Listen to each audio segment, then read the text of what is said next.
अस्सलामु अलैकुम वरहमतुल्लाहि वबरकातुह।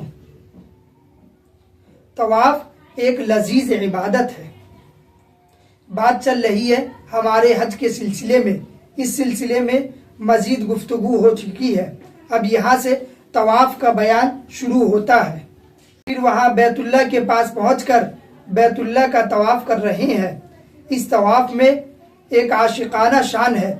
जिस तरह एक आशिक अपने महबूब के घर का चक्कर लगाता है, इसी तरह ये अल्लाह का बंदा अल्लाह के घर का चक्कर लगा रहा है।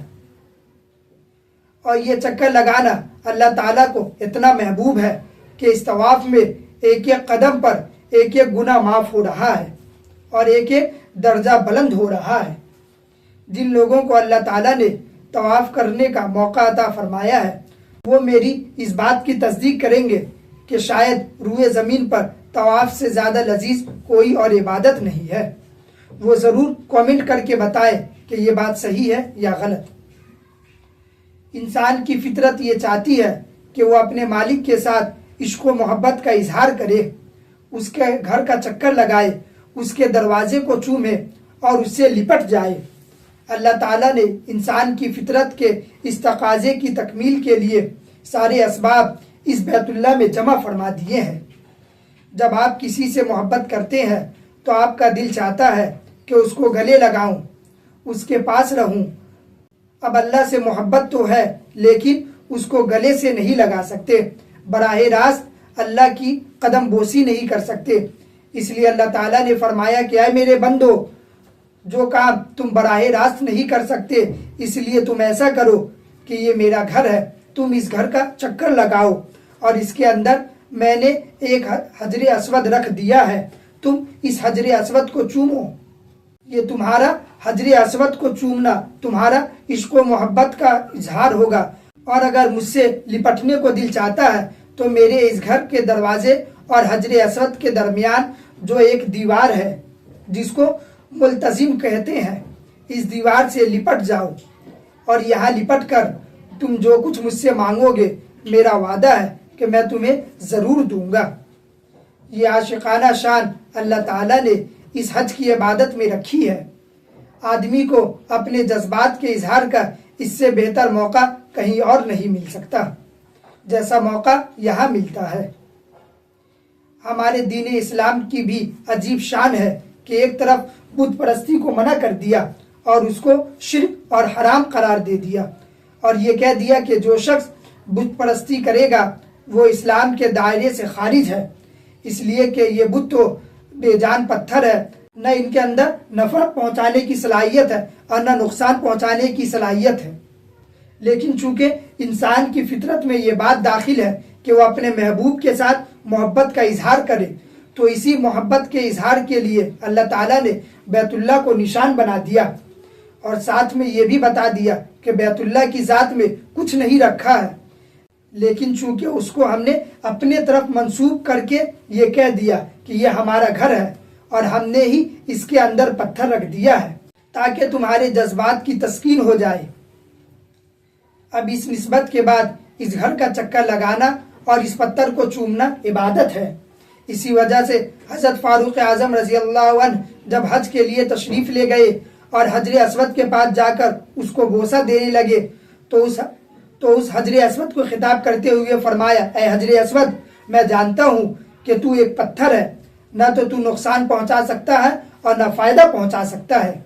अगर मैंने रसूलुल्लाह को बोसा देते हुए न देखा होता तो मैं तुझे बोसा न देता।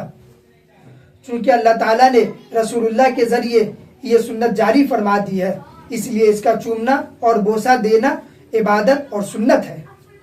तवाफ़ के बाद सफ़ा और मरवा के दरमियान चक्कर लगाए जा रहे हैं। वहाँ जब सब्ज सुतून के पास पहुँचे तो दौड़ना शुरू कर दिया। जिसे देखो दौड़ा जा रहा है, भागा जा रहा है।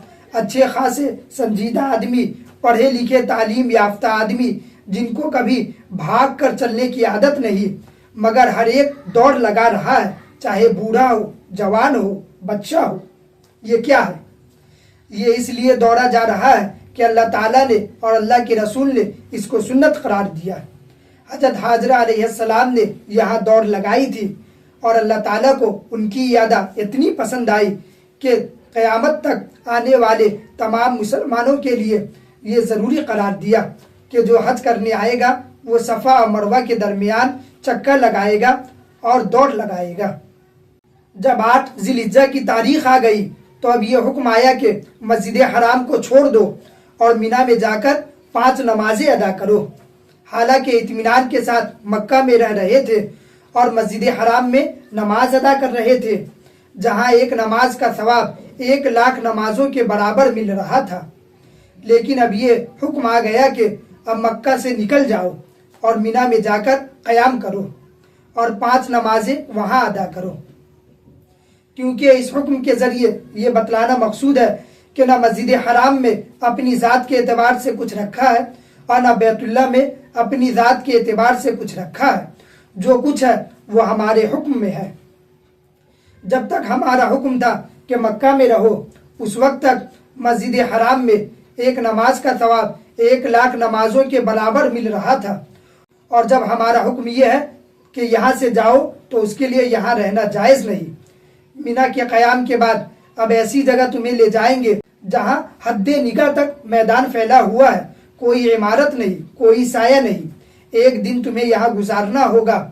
یہ دن اس طرح گزارنا کہ ظہر اور عصر کی نماز ایک ساتھ ادا کر لینا، اور پھر اس کے بعد سے لے کر مغرب تک کھڑے ہو کر ہمیں پکارتے رہنا اور ہمارا ذکر کرتے رہنا، ہم سے دعائیں کرنا اور تلاوت کرنا، اور مغرب تک یہاں رہنا۔ اور عرفات میں تو تمہیں خیمے لگانے کی اجازت تھی، اب ہم تمہیں ایسے میدان میں لے جائیں گے جہاں تم خیمہ بھی نہیں لگا سکتے، وہ ہے مزدلفہ۔ لہذا غروب آفتاب کے بعد مزدلفہ کی طرف روانہ ہو جاؤ اور رات وہاں گزارو۔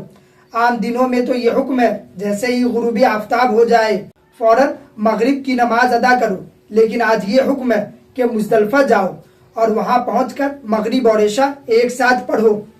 ان احکام کے ذریعے یہ بتایا جا رہا ہے جب تک ہم نے کہا تھا مغرب کی نماز جلدی پڑھو، اس وقت تک جلدی پڑھنا تمہارے ذمہ واجب تھا، اور جب ہم نے کہا کہ تاخیر سے پڑھو تو اب تاخیر سے پڑھنا تمہارے لیے ضروری ہے۔ لہذا کسی وقت کے اندر کچھ نہیں رکھا جب تک ہمارا حکم نہ ہو۔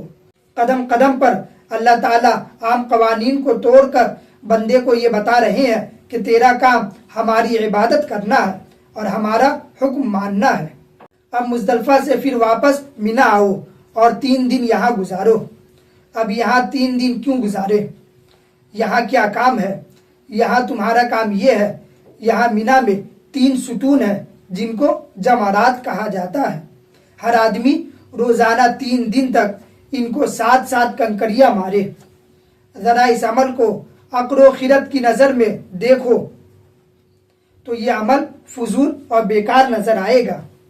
مثلا گزشتہ سال 50 لاکھ مسلمانوں نے حج کیا، اور یہ 50 لاکھ انسان 3 دن تک مینا میں پڑے ہوئے ہیں، جنہوں نے کروڑوں اور اربوں روپے خرچ کر کے یہاں آیا ہے، اور ان میں سے ہر ایک کو ایک دھن ہے کہ ان جمرات کو 7 کنکریاں مارو۔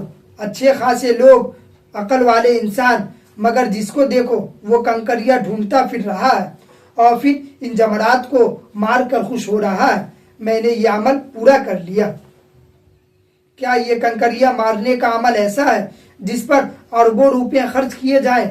بات یہ ہے کہ اس حکم کے ذریعے اللہ تعالیٰ یہ بتانا چاہتے ہیں کہ کسی کام میں عقل و خرد کی بات نہیں۔ جب ہمارا حکم آ جائے تو وہی کام جس کو تم دیوانگی سمجھ رہے تھے وہی عقل کا کام بن جاتا ہے۔ جب ہمارا حکم آ گیا کہ ان پتھروں کو مارو تو تمہارا کام یہ ہے کہ مارو، اسی میں تمہارے لیے اجر و ثواب ہے۔ اسی عمل کے ذریعے اللہ تعالیٰ تمہارے درجات بلند کر رہے ہیں۔ لہذا ہم نے اپنے دلوں میں عقل و خرد کے جو بت تعمیر کیے ہوئے ہیں، اس حج کی عبادت کے ذریعے قدم قدم پر اللہ تعالیٰ ان بتوں کو توڑ رہے ہیں اور یہ بتا رہے ہیں کہ ان بتوں کی کوئی حقیقت نہیں، اور یہ بتا رہے ہیں اس کائنات میں کوئی چیز قابل تعمیل ہے تو وہ ہمارا حکم ہے۔ جب ہمارا حکم آ جائے، چاہے وہ عقل میں آئے یا عقل میں نہ آئے، اس حکم کے آگے سر جھکانا ہے اور اس پر عمل کرنا ہے۔ پورے حج کے اندر یہی تربیت دی جا رہی ہے۔ اسی وجہ سے हुजूर अक़दस सल्लल्लाहु अलैहि वसल्लम ने इस हज की बड़ी फजीलत बयान फरमाई है कि अगर कोई शख्स हज मबरूर करके आता है तो वो ऐसा गुनाहों से पाक व साफ होता है जैसे आज वो अपने माँ के पेट से पैदा हुआ हो। अल्लाह ताला ने इस इबादत का ये मकाम रखा है।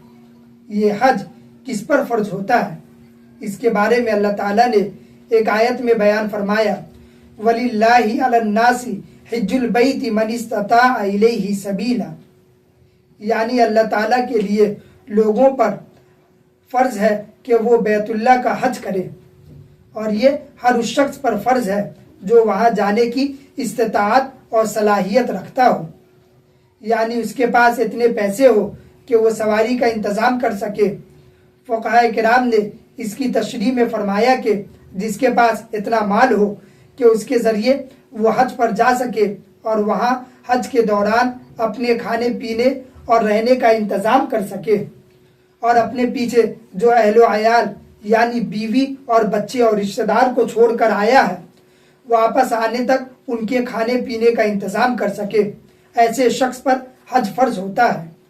लेकिन आजकल लोगों ने हज के लिए अपने ऊपर बहुत सी शर्तें आयद कर रखी हैं जिनकी शरीयत में कोई बुनियाद नहीं।